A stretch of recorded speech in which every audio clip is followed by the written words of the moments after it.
Hi, this is mathematics with Abhay और आज की हमारी क्लास है पैरेललोग्राम, स्पेशली रोम्बस को लेकर कुछ स्पेशल उसकी प्रॉपर्टीज़ हैं जो आपको मैं बताना चाहती हूँ। इससे क्या है कि एग्जाम में आप क्वेश्चंस आते हो उन सबको अच्छे से आप कर पाएंगे। बेसिक क्वेश्चंस रहेंगे, जैसे अभी रेलवे के एग्जाम आ रहे हैं और कुछ फोर्स के एग्जाम आ रहे हैं या सीटेट किसी भी एग्जाम में आते हैं, लेकिन मेन फोकस मेरा वही है जो अभी रेलवे के हाल फिलहाल में एग्जाम आने वाले हैं। ठीक है, तो रोम्बस पैरेललोग्राम आप सबको पता है, पढ़ रखा होगा। पैरेललोग्राम एक ऐसी फोर लाइंस से फोर स्ट्रेट लाइन की क्लोज्ड फिगर जिसकी अपोजिट साइड्स या तो एक दूसरे के पैरेलल होती हैं या फिर एक दूसरे के इक्वल होती हैं। ठीक है, अपोजिट साइड्स जो आमने सामने की साइड्स हैं, अगर ये एक दूसरे के पैरेलल है दोनों तरफ, ठीक है, तो ये पैरेललोग्राम होगा। या फिर ये इक्वल है, सपोज ऐसे कोई आपको क्लोज्ड फिगर दे दी, ये कह दिया ये साइड 8 सेंटीमीटर, ये भी 8 सेंटीमीटर, ये 5 सेंटीमीटर और ये भी 5 सेंटीमीटर, आमने सामने की साइड्स इक्वल दिखाई दे रही है, तो ये क्या है? पैरेललोग्राम। पैरेललोग्राम की प्रॉपर्टीज क्या होती हैं? पैरेललोग्राम में अपोजिट एंगल्स इक्वल होते हैं। क्या होते हैं? इक्वल।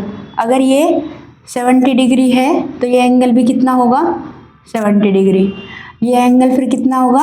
110 डिग्री और ये होगा 110 डिग्री।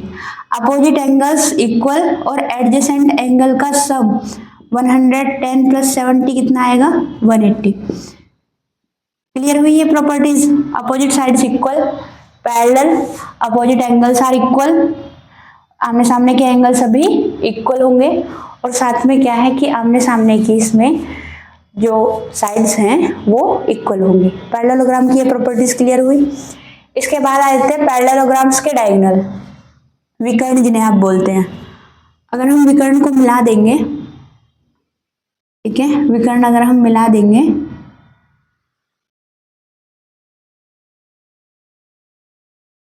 तो ये एक दूसरे को क्या करते हैं? पैरेललोग्राम के diagonals bisect. Bi means two equal part, तो टू इक्वल पार्ट में डिवाइड कर देते हैं। सपोज अगर ये एक पूरा डायगोनल 18 सेंटीमीटर का है तो इसमें ये वाला पार्ट 9 सेंटीमीटर हो जाएगा, ये 9 सेंटीमीटर हो जाएगा, दोनों पार्ट्स इक्वल हो जाएंगे। अगर ये 7 सेंटीमीटर है तो ये पार्ट भी कितना हो जाएगा? 7 सेंटीमीटर। पैरेललोग्राम की ये प्रॉपर्टीज क्लियर है। अब एक ऐसा पैरेललोग्राम, देखो पैरेललोग्राम की प्रॉपर्टी है कि अपोजिट साइड्स इक्वल, ये 5, ये 5, ये 8 तो ये भी 8। अब एक ऐसा पैरेललोग्राम जिसमें अपोजिट साइड्स तो इक्वल हो, साथ में चारों के चारों साइड्स इक्वल हो जाए। सपोज अगर ये है 8 centimetre, opposite sides equal 8 centimetre, लेकिन अगर हम ऐसा एक पैरेललोग्राम ड्रॉ कर दें कि ये साइड्स इक्वल तो हैं ही लेकिन इनको दूसरी साइड्स के ही इक्वल रखें, 8 सेंटीमीटर 8 सेंटीमीटर, ये पैरेलल साइड्स हैं, ठीक है, ये एक दूसरे के पैरेलल, सभी साइड्स इक्वल, सही है, तो इसको हम बोलते हैं क्या? रोम्बस। क्या है ये? रोम्बस।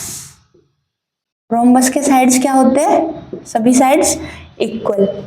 अब रोम्बस के डायगोनल्स ड्रॉ करते हैं, जो भी मैंने प्रॉपर्टी बताई, ये डायगोनल और एक ये डायगोनल, ठीक है। ये डायगोनल्स कैसे होने चाहिए एक दूसरे को? क्योंकि रोम्बस एक पैरेललोग्राम है और पैरेललोग्राम की अभी प्रॉपर्टी बताई है कि इसके डायगोनल एक दूसरे को दो इक्वल पार्ट्स में डिवाइड करते हैं।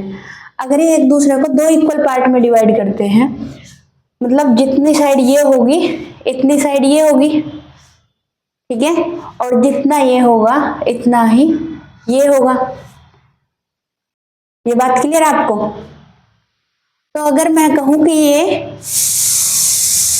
5 सेंटीमीटर है, कितना? 5 सेंटीमीटर, और कह दूं कि ये भी 5 सेंटीमीटर है, क्योंकि बाइसेक्ट करते हैं, ठीक है, इक्वली एक दूसरे को। बाइसेक्ट यहां भी करते हैं, तो अब रोम्बस में क्या स्पेशल प्रॉपर्टी है, याद रखना है, जब भी ये रोम्बस में बाइसेक्ट करेंगे डायगोनल्स एक दूसरे को 90 डिग्री, कितना 90 डिग्री, ये जो एंगल बनेगा ये 90 डिग्री, ये वाला एंगल 90 डिग्री, ये 90, ये भी 90, तो सभी एंगल्स कितने बनेंगे, जहां एक दूसरे को बाइसेक्ट करते हैं, दैट मीन्स कहने का कि परपेंडिकुलर बाइसेक्टर, जो डायगोनल्स होते हैं रोम्बस के वो एक दूसरे के परपेंडिकुलर बाइसेक्टर होते हैं। परपेंडिकुलर बाइसेक्टर का मतलब क्या है कि एंगल दूसरी लाइन के साथ 90 डिग्री रहे और ये इक्वल इक्वल पार्ट में डिवाइड कर दे, तो इनको बोलते हैं परपेंडिकुलर बाइसेक्टर। तो ये रोम्बस आपस में एक डायगोनल, जो डायगोनल्स हैं एक दूसरे के क्या है, परपेंडिकुलर बाइसेक्टर। अब इसका यूज क्या होगा रोम्बस में, जैसे आपको बता दिया पैरेललोग्राम है और साथ में आपको दे दिया कि इसके डायगोनल्स एक दूसरे को 90 डिग्री पर बाइसेक्ट करते हैं, ठीक है। सपोज सिंपल क्वेश्चन देना हुआ किसी एग्जामिनर को, उसने ऐसे एक फिगर दी आपको, बोला कि एक पैरेललोग्राम है और इसके साइड्स एक दूसरे को, ये साइड्स इसके बता दिया कि ये परपेंडिकुलर बाइसेक्टर है, इसके डायगोनल्स क्या बता दिया, परपेंडिकुलर बाइसेक्टर है, और ऐसे लिख दिया A B C D.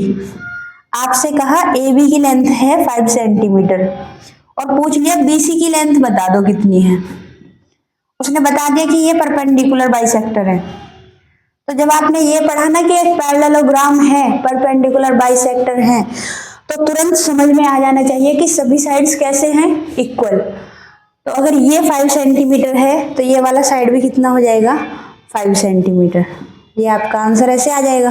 Simple question, बिल्कुल किसी पेपर में पूछ लेते हैं ऐसे क्वेश्चन, ठीक है। इसके अलावा रोम्बस की और क्या प्रॉपर्टीज हैं, क्योंकि रोम्बस पे फोकस रहेगा, तो ये पैरेललोग्राम की बेसिक प्रॉपर्टीज मैंने आपको बताए, opposite angles equal, opposite sides equal and parallel, ठीक है। पैरेलल का मतलब ये ट्रांसवर्सल बनती है, ठीक है। तो ये एंगल का सम 180 हो जाता है, ठीक है। ये अपोजिट एंगल्स इक्वल, और ये इसके जो डायगोनल्स है एक दूसरे को क्या करते हैं, पैरेललोग्राम के डायगोनल्स एक दूसरे को बाइसेक्ट करते हैं। ये प्रॉपर्टीज याद रखनी है पैरेललोग्राम की।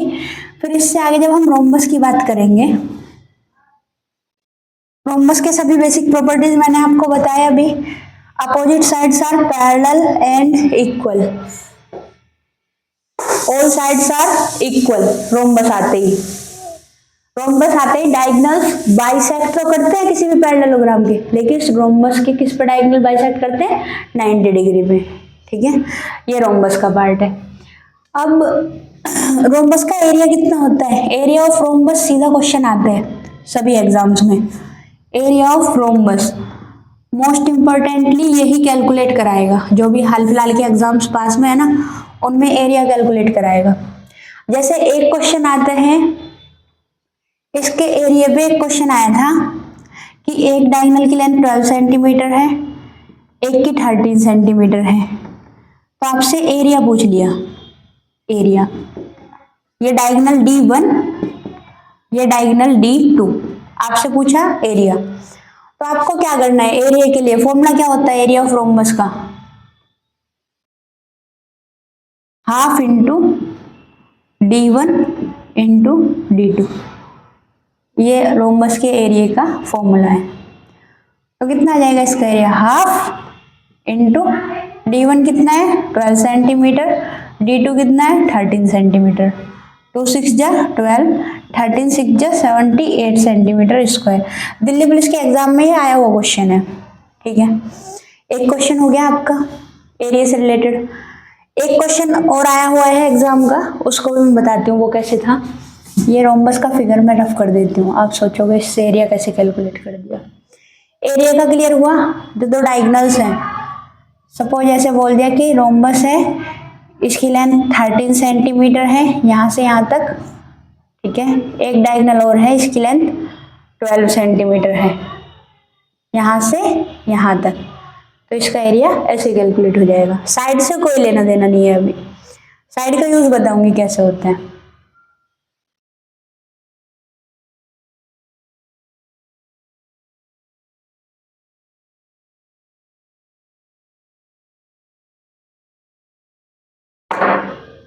जैसे क्वेश्चन आया हुआ एग्जाम का एक ये एक रोम्बस है, इसकी साइड 10 सेंटीमीटर है और इसका एक डायगोनल 16 सेंटीमीटर है। एरिया बताना है।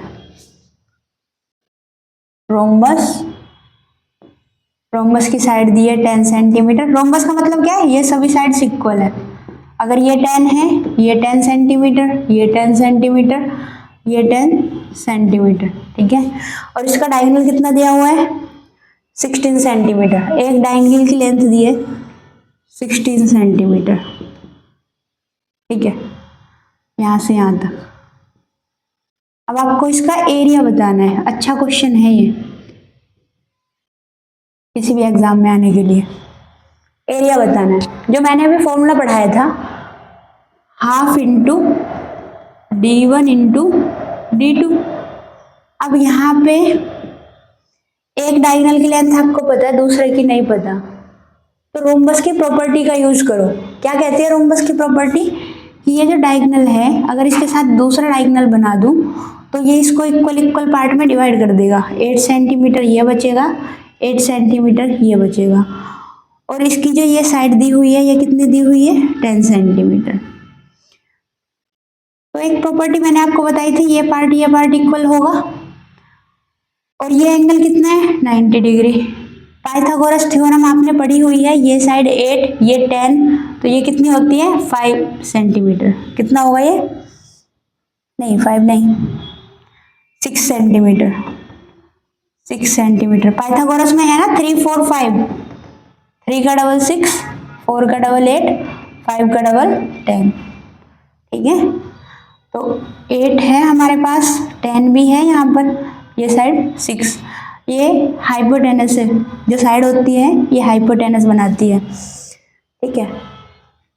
तो ये 6 सेंटीमीटर, ये भी कितना हो जाएगा फिर, 6 सेंटीमीटर। तो इस वाले डायगोनल की लेंथ कितनी हो गई, 12 सेंटीमीटर। अब एरिया का फॉर्मूला क्या है, half into D1 into D2। तो एरिया कितना हो जाएगा इसका, हाफ इंटू D1 की लेंथ कितनी दी थी, 16, और D2 की लेंथ कितनी आ गई, 6 + 6 12। तो कितना हो जाएगा, 2 8 जा 16, ठीक है। 16 कहाँ से, अच्छा ये दे रखा है, और 12 8 जा 96 सेंटीमीटर स्क्वायर। ये एरिया आ गया। कोई डाउट है इसमें, ये एरिया कैलकुलेट करने का है।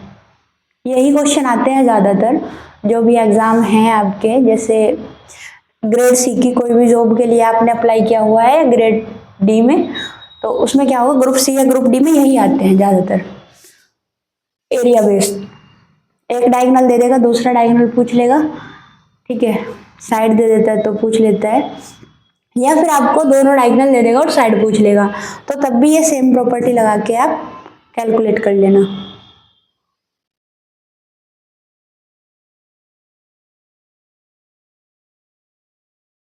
कुछ खास प्रॉपर्टीज का मैं आपको एक आइडिया दे देती हूँ, बाकी जो बच्चे अदर एग्जाम्स की भी तैयारी करते हैं उनके लिए। क्या, ये जो रोम्बस है ये एक पैरेललोग्राम तो है, क्या है ये, पैरेललोग्राम, ठीक है। रोम्बस की साइड्स भी क्या है, इक्वल। ये साइड ए, ये साइड भी ए, ये साइड भी ए, ये साइड भी ए।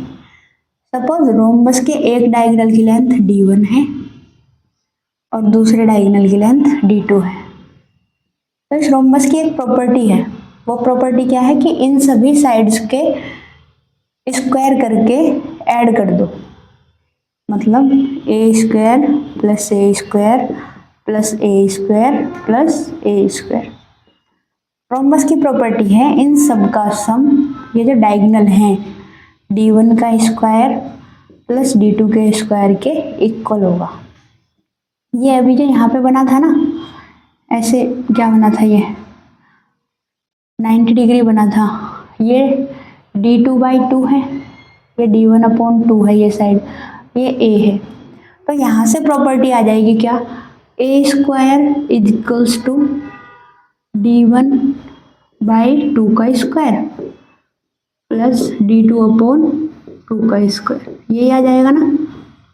तो आप 2 का स्क्वायर करेंगे 4 आ जाएगा एलसीएम, 4 को इधर मल्टीप्लाई में ले आओ, 4A² equals to d1 square plus d2 square.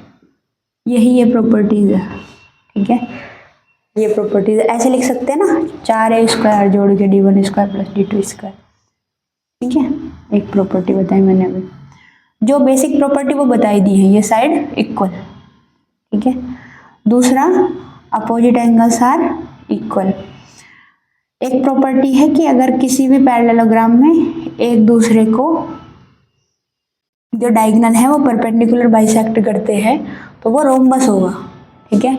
जैसे अभी मैंने बताया कि ऐसा क्वेश्चन दे दिया कि ये एक पैरेललोग्राम बता दिया ABCD और आपसे कहा कि ये साइड 7 है तो आपको ये साइड बतानी है, तो बाइसेक्ट कर लें, पैरेललोग्राम की प्रॉपर्टी है, ठीक है। फिर आपको इसमें दे दिया कि ये साइड इसकी 3 है तो ये भी आप बता देंगे कैलकुलेट करके कि 3 है, ठीक है, परपेंडिकुलर बाइसेक्टर प्रॉपर्टी।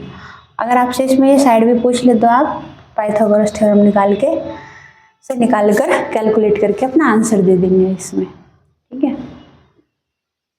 आपसे ये साइड पूछ ले कि ये पैरेललोग्राम है, ये 7 है, ये 7 है और ऐसे बता दे कि ये परपेंडिकुलर है और ये साइड 6 सेंटीमीटर है, तो आपसे पूछ ले कि 6 नहीं, बड़ा होगा 6 से, ये मान लीजिए आपसे बोल दिया 14 सेंटीमीटर है, आपसे पूछा ये वाली साइड कितनी है, तो आप यहाँ पर ये प्रॉपर्टी काम आएगी कि ये परपेंडिकुलर बाइसेक्टर हैं एक दूसरे के डायगोनल्स। तो यहाँ से आपको तुरंत क्लियर हो जाना चाहिए कि सभी साइड्स इक्वल है इस पैरेललोग्राम में, तो ये वाला साइड भी कितना होगा 14 सेंटीमीटर। ये बेसिक एक मतलब सिर्फ प्रॉपर्टी बेस्ड क्वेश्चन होगा इस तरह से। ये प्रॉपर्टीज सभी क्लियर हैं अभी तक जो बताई। दूसरी प्रॉपर्टी क्या है कि अगर ये रोम्बस है, क्या है रोम्बस, रोम्बस के हम मिड पॉइंट्स को मिला देते हैं, इसका मिड पॉइंट यहाँ पर बीच वाला बिंदु इन सभी का, इनको आपस में मिला दो, मिलाया ऐसे। अगर ये बाहर वाला रोम्बस है तो अंदर वाला बनेगा रेक्टेंगल, क्या बनेगा रेक्टेंगल, क्या बनेगा रेक्टेंगल, ये क्या बनेगा रोम्बस, रोम्बस, ठीक है। और इसके एग्जैक्ट अपोजिट अगर बाहर वाला रेक्टेंगल है, क्या है बाहर वाला, ये क्या है रेक्टेंगल, तो आपका ये बाहर वाला क्या बनेगा, अंदर क्या बनेगा, इसमें बीच के बिंदु मिलाने से रोम्बस। अब आपसे ना एग्जाम में ये क्वेश्चन तो रेयर है कि पूछ ले कि इनको बीच वाले बिंदु को मिला दिया, ये रोम्बस है बाहर, इसके अंदर मिड पॉइंट्स को मिला दिया तो अंदर एक रेक्टेंगल बन गया, ये नहीं पूछेगा आपसे।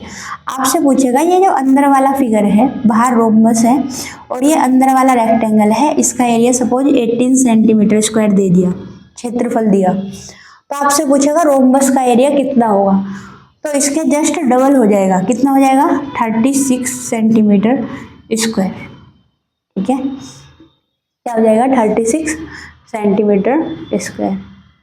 कोई डाउट है इस चीज में?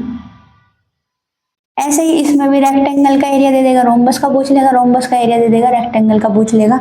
सपोज यहाँ पे अंदर रोम्बस बना हुआ, इस रोम्बस का एरिया दे दिया 15 दे दिया, 15 सेंटीमीटर स्क्वायर, तो रेक्टेंगल का पूछा तो कितना हो जाएगा 15 का डबल 30 सेंटीमीटर स्क्वायर।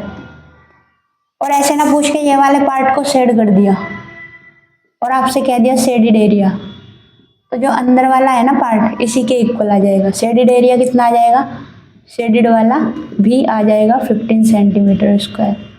तो ये प्रॉपर्टी का आप यूज कर सकते हैं, ठीक है। ये आता क्यों है, क्योंकि आपने ट्राइंगल में मिड पॉइंट थ्योरम पढ़ी होगी, ये ट्राइंगल बन गया, ये मिड पॉइंट्स मिला दिए, ठीक है, इसका रेशियो कैलकुलेट करके, सेम ऐसे ही इधर से एक ट्राइंगल बन जाएगा, इसका रेशियो कैलकुलेट करके, उसकी आपको ज़रूरत नहीं है समझने की, बस आप इतना डायरेक्ट समझिए, ठीक है।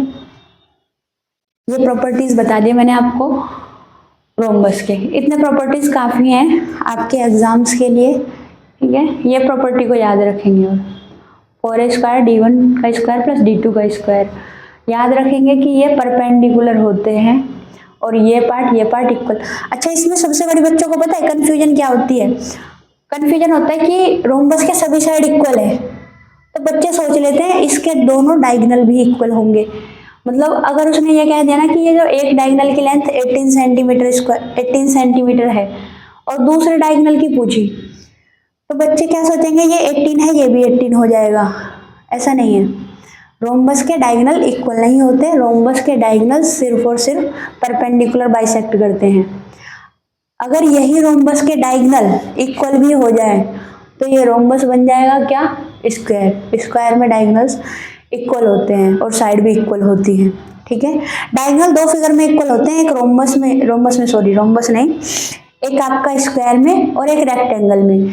स्क्वायर में डायगोनल्स इक्वल भी होते हैं और परपेंडिकुलर बाइसेक्ट भी करते हैं, क्योंकि स्क्वायर के सभी साइड इक्वल हैं, पैरेलल हैं, तो रोम्बस की प्रॉपर्टी फुलफिल हो गई ना स्क्वायर से। तो रोम्बस में जो भी प्रॉपर्टी लगते हैं सारे स्क्वायर में भी लग सकते हैं। लेकिन रोम्बस और स्क्वायर का फर्क है कि जो स्क्वायर है उसके साइड्स के बीच का एंगल 90 डिग्री होता है, इस वजह से उसके डायगोनल भी इक्वल होते हैं। जबकि रोम्बस में जो ये साइड के बीच का एंगल है ना, ये जरूरी नहीं है 90 हो, ये कुछ भी हो सकता है, 60, 70, 80 डिग्री कुछ भी हो सकता है। ये जरूरी नहीं है कि ये आपका कितना हो, 90 हो। जब ये एंगल 90 डिग्री हो जाएगा ना रोम्बस में, ऐसे ये रोम्बस बता दिया, इक्वल साइड बता दिया आपको कि सभी साइड इक्वल हैं और ये एक रोम्बस है। जब सब साइड इक्वल बता दिया और ये एंगल 90 डिग्री, तो ये रोम्बस को ही हम क्या बोल देते हैं, स्क्वायर। क्या बोल देते हैं, स्क्वायर। अब इसके डायगोनल इक्वल होंगे, रोम्बस के नहीं होंगे, याद रखना ये। ठीक है, दो एरिया बेस आए हुए क्वेश्चन जो मैंने आपको बताई है, दोनों एग्जाम में आए हुए क्वेश्चन है और ये दोनों फॉर्मूले पे पूछेगा, एरिया का ही क्वेश्चन आएगा। बाकी तो प्रॉपर्टी आपको कैलकुलेट करने के लिए एरिया यूज करनी पड़ेगी, इसलिए मैंने आपको प्रॉपर्टीज भी साथ में बता दी हैं। ठीक है, कोई डाउट है तो नीचे कमेंट सेक्शन में आप डाल सकते हैं, नेक्स्ट वीडियो में उस डाउट को सोल्व करा दिया जाएगा। ठीक है, या कुछ भी आपका क्वेश्चन है, क्वेरी है, आप नीचे कमेंट में पूछिए, नेक्स्ट वीडियो में आपके डाउट को क्लियर किया जाएगा। ठीक है, थैंक यू।